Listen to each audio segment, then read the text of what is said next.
ऐसा हम कौन सा इलाज करें जिससे कि हमारे फार्म में नए बकरे बकरियों के साथ पीपीआर ना आए। तो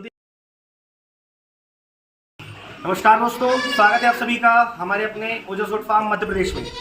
आज की वीडियो में हम आपको बहुत ही महत्वपूर्ण जानकारी देने वाले हैं जो कि बकरी पालन में बहुत ज़्यादा ज़रूरी है। आज के वीडियो में हम आपको बताएंगे बकरे बकरियों को पीपीआर नामक वायरस से कैसे बचाया जाए।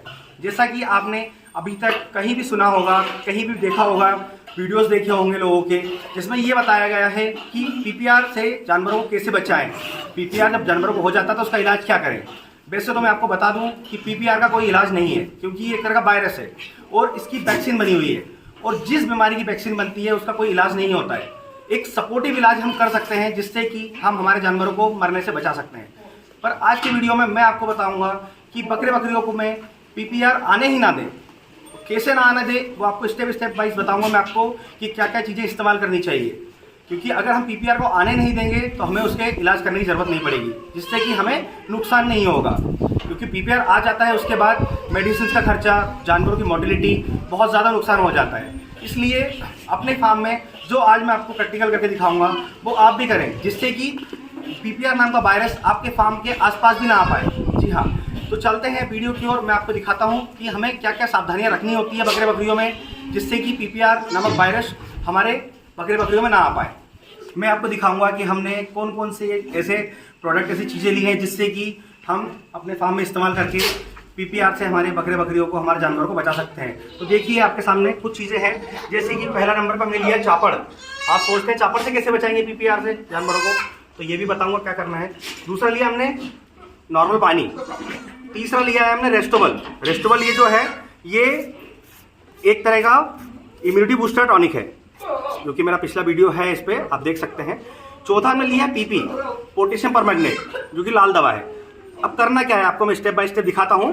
पहले हम क्या करेंगे, सबसे पहले कि जब हम बाहर से कोई जानवर लाते हैं तब हमको क्या करना है। अगर हम जानवर नहीं ला रहे हैं, हमारे फार्म के जानवर है, तो हमें ज़्यादा नहीं, हर 6 महीने में, साल भर में, आपको जब भी आप फिक्स कर लें समय कि हमें हर 6 महीने में ये जो है ट्रीटमेंट हमको अपने फार्म में चलाना है, जिससे कि पीपीआर आए नहीं हमारे फार्म में। पर क्या होता है कि जब नया जानवर आता है तो नए जानवर के साथ ही पीपीआर आता है। अब कभी भी प्रैक्टिकल कर लीजिएगा, जब भी आप कहीं से नया जानवर लेके आएंगे तो वो आने के बाद क्या होता है कि जब नया जानवर आता है ट्रेवलिंग से तो वो बहुत ज़्यादा थक जाता है। इसकी वजह से उसकी इम्यूनिटी डाउन हो जाती है, और जब इम्यूनिटी लो हो जाती है तो भी बीमार हो जाता है, और जब बीमार होता है तो उसको कई तरह की बीमारियां पकड़ लेती है, जिससे कि लूज मोशन, डायरिया, उसके बाद में आँख से पानी आना, उसके बाद उसको फीवर, बहुत हाई टेम्परेचर होना।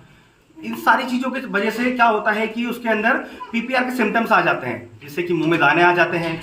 ऐसी कई तरह के जो है सिम्टम्स आपको नजर आएंगे, तो वो नहीं आने दें। ऐसा क्या करें कि वो नहीं आए। ऐसा हम कौन सा इलाज करें जिससे कि हमारे फार्म में नए बकरे बकरियों के साथ पीपीआर ना आए। तो देखिएगा, जो मैंने आपको बताया कि हमने जो है सबसे पहले हम क्या करेंगे, हम जो आपको बताया पीपी, पोटेशियम परमैंगनेट, हम इसको हल्की सी मात्रा में पानी के अंदर मिक्स कर लेंगे। ये देखिएगा, थोड़ा दिखाइएगा पास से, ये हमने इस तरह से मिक्स कर लिया है।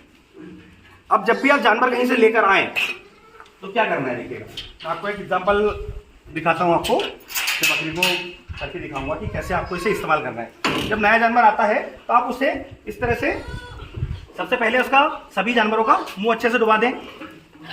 उसके बाद जो है सेकंड, उसका चारों पैर, इस तरह से चारों पैर आपको उसको इसमें लाल दवा में धुलवा देना है।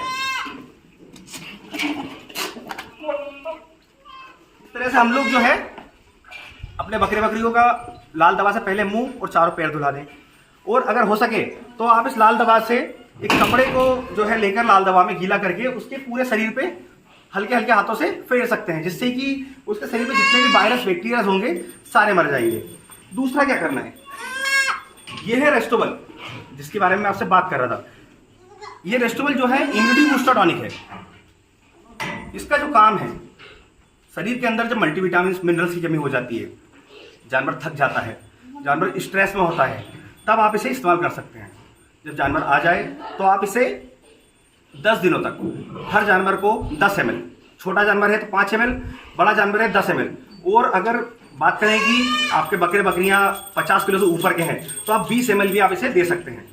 ये रेस्टोबल है, मैं आप स्क्रीन पे देख पा रहे हैं। इसे हम 10 दिनों तक देंगे, जिससे कि जानवर की जो थकान होगी वो पूरी निकल जाएगी और वो स्ट्रेस में, तनाव में होगा वो भी ठीक हो जाएगा और जब तक जानवर बीमार नहीं होगा। अब बात करते हैं तीसरी जो आती है सबसे मेन, ये जो है चोकर, चापड़ है ये, जिसे चोकर बोलते हैं।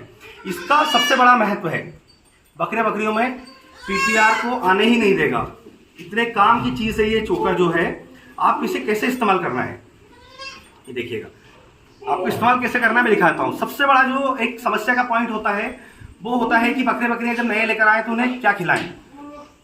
बकरी पालक लोग क्या गलती करते हैं, जैसे ही बकरा बकरी लेकर आए सबसे पहले उन्हें लाकर बढ़िया उन्हें खूब अच्छा भूसा, हरा चारा, दाना खिलाएंगे। ये सबसे बड़ी गलती होती है पीपीआर को अपने फार्म के अंदर एंट्री देने की। हम पीपीआर को बुलावा देते हैं कि हमारे फार्म में आए, हमारे जानवरों में खिलाने को लेकर सबसे बड़ा जो समस्या है वो यही है कि बकरे बकरियों को नए जब लेकर आते हैं तो लाने के बाद खिलाने पे सबसे खास ध्यान दें। ज़्यादा नहीं, सिर्फ 10 दिनों तक। आपके बकरे बकरी जब आए तो आप क्या करें, उन्हें दाना दें आप 10 दिनों तक, ना ही उन्हें आप हरा चारा दें। आपको सिर्फ उन्हें देनी है जो मैंने आपको बताई, रेस्टोरेंट टॉनिक, और खाने में देना है सिर्फ सूखा भूसा। सूखा भूसा जैसे आप चने का भूसा दे सकते हैं या गेहूं का भूसा दे सकते हैं, जो आपकी सिटी में आपके पास अवेलेबल हो वो भूसा आप उन्हें दें। और सिंगल भूसा आपका जानवर खाएगा नहीं। अगर सूखा भूसा वो खा लेता है पर उसको प्रोटीन नहीं मिलेगा, तो ऐसे कंडीशन में क्या करें, जो आपको मैंने चोकर बताया, क्या करें कि इस तरह से आप भूसा डालें तो इस तरह से चोकर आप डाल सकते हैं। अब भूसे में चोकर को मिला कर दें, इससे क्या होगा कि हमारा जो जानवर होगा वो चोकर के टेस्ट और जो है उसके अंदर चोकर में जो है दाने के भी कंटेंट लाइक उन्हें लगते हैं ऐसे कि ये हमारे लिए कुछ अच्छी चीज़ है, तो वो इसे जब खाते हैं तो ये बहुत स्वादिष्ट लगता है। और चोकर जो होता है डाइजेशन भी अच्छा करता है। तो ये जो आधा कम से कम 50% 60% पक जाता है चोकर जब बनता है, तो इस वजह से हम इसे चोकर को इस टाइप से भूसे में मिलाकर डाल सकते हैं। तो चोकर प्रोटीन, कार्ब्स, जितनी भी चीज़ें आप एक जानवर को रिक्वायर्ड होती है, एक बकरे बकरी को हेल्थ डेवलप करने के लिए रिक्वायर्ड होती है, वो चोकर में बहुत ज़्यादा होती है। क्योंकि क्या होता है, जो जानवर बाहर से पत्ती खाकर आता है, आप कहीं से भी जानवर लेकर आएंगे, किसी भी लाइक ट्रेडर से लाएं, किसी फार्म से लाएं, जब वो आएगा तो वो वहाँ से पत्ती खाकर, हरा खाकर आता है। पर हमारे जब क्लाइमेट में आता है, हमारे यहाँ पर किस तरह का मौसम है, किस तरह की यहाँ पर जो है पानी है, सब सारी चीज़ें चेंज होती है, पानी, मौसम, तो जानवर बीमार हो जाता है। तो ऐसे में आपको खास ध्यान रखना है उसका खाने का, कि आपको दाना तो देना ही नहीं है, क्योंकि जानवर थका हुआ रहता है, दाना ज़्यादा खा लेता है तो दाना पचता नहीं है, डाइजेशन नहीं होता है, इससे उसको लूज मोशन हो जाते हैं। उसके बाद उसको हरा चारा नहीं देना है, क्योंकि जानवर बाहर से पता नहीं कौन सा चारा खाकर आया, हम उसे कौन सा खिला रहे हैं। आपको सिर्फ देना है चोकर भूसे में मिलाकर, और जो आपको टॉनिक बताई मैंने रेस्टोवर, ये आपको देनी है 10 दिनों तक, जो आपको डोज बताया। तो ये चीज़ें अगर आप कर लेते हैं तो मैं गारंटी देता हूं कि आपके जानवरों में पीपीआर कभी नहीं आएगा, मतलब आपके फार्म के अंदर पीपीआर एंट्री नहीं करेगा। क्योंकि ये जो है, हम जब जानवर बाहर से लेकर आते हैं बकरा बकरी, तो हम लोग यही ट्रीटमेंट करते हैं। हम पिछले 4 सालों से बकरी पालन कर रहे हैं, हमेशा हम सेम ट्रीटमेंट करते हैं सारे बकरे बकरियों के साथ, जिससे कि बकरे बकरियों का वजन भी नहीं गिरता है। क्योंकि जानवर जब बाहर से आता है तो उसका डाइट चेंज होता है, खाना पीना चेंज होता है, तो उसका वजन कम हो जाता है, तो इससे वजन भी मेंटेन रहता है चापड़ से। उसके बाद रेस्टोवर जो टॉनिक बताई, उससे उसकी इम्यूनिटी बनी रहती है, जिससे कि जानवर अच्छे से खान पान करता है। उसके अलावा क्या होता है ना कि अगर आप इन चीज़ों का इस्तेमाल नहीं करते हैं, अब नॉर्मली दाना चारा खिलाते हैं, तो पीपीआर की समस्या है, जो बीमारी है, बहुत ही भयानक नुकसान वाली बीमारी है। जब शुरुआत में, जब हमने 4 साल पहले हमारा फार्म शुरू किया था, तब हमारे फार्म पर भी पीपीआर आया। ऐसा नहीं है कि मेरे फार्म पे पीपीआर की नामक जो वायरस है, जो बीमारी है, वो नहीं आई, बिल्कुल आई। क्योंकि क्या होता है कि ट्रेडर्स लोग क्या करते हैं कि 10 जगह से माल इकट्ठा करके हमें बेचते हैं, कहीं मंडी से लाते हैं, कहीं किसानों से लाते हैं। तो हम भी जब बकरियां लेकर आए तो हमें कुछ माल मंडी का मिला, कुछ किसानों के पास का मिला। वो हमें कब पता चला, जब हम जानवर लेकर आ गए, हम लोगों ने उन्हें वही दाना मिश्रण और चारा खिलाना चालू किया। हमें किसी ने बताया नहीं कि हमें नए जानवर को लाकर कैसे उसका ट्रीटमेंट करना है, किस तरह से उस क्या क्या सावधानी का ध्यान रखना है। तो हमारे साथ भी जब हमारे फार्म में पीपीआर आया तो 50% प्लस जानवर हमारे जो है मोर्टिलिटी हो गई थी उस समय। पर क्या होता है ना कि जब नुकसान होता है तो समझ आता है कि हमने कहाँ गलती की है। तो मैं नहीं चाहता कि कोई नया बकरी पालक नया फार्म खोले और नए जानवर लेकर आएँ तो उनके जानवर को पीपीआर नामक बीमारी, जो वायरस है, वो उनके पास, उनके फार्म में पहुंच जाए, जिससे कि उन्हें नुकसान उठाना पड़े। मैं चाहता हूं कि आप जो छोटा सा ट्रीटमेंट है 10 दिनों का है, सिर्फ ये आप कर लें, जिससे कि आपका जानवर हेल्दी भी रहेगा उसे पीपीआर नामक बीमारी भी नहीं आएगी। दूसरा, हमें पानी का ध्यान रखना है खास, ये चीज़ें आपको बताई। पानी क्या होता है, हर जगह का सेम नहीं होता है, जैसा कि आप जानते हैं। हमें क्या करना है, जानवर आता है तो आने के बाद हमें 2 घंटे रुकना है। जैसे आप जानवर को गाड़ी से आप लोडिंग से उतारते हैं, ट्रैवलिंग से, तो 2 घंटे तक आप उसे कुछ ना दें।